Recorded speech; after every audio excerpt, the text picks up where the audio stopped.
Raih 6 emas, 4 perak, dan 7 perunggu di PON, Pemprov Wushu Jakarta gelar syukuran. Momen ini juga sekaligus diisi pelepasan 7 atlet Jakarta yang akan berlaga di kejuaraan dunia Wushu Junior Brunei Darussalam.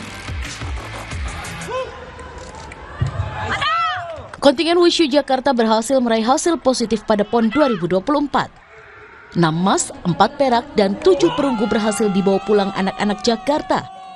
Torehan ini diapresiasi Pemprov Wushu Jakarta lewat seremoni sederhana Sabtu malam di Jakarta.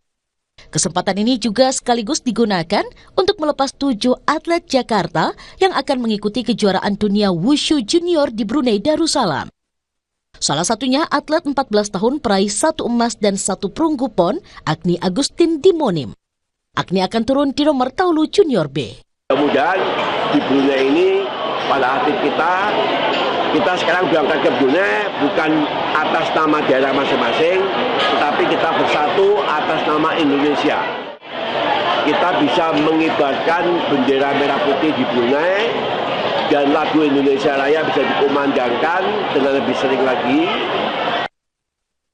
Kejuaraan dunia Wushu Junior akan digelar 24 hingga 30 September di Brunei Darussalam. Dari 25 atlet yang diutus Indonesia, 7 diantaranya merupakan atlet binaan Jakarta.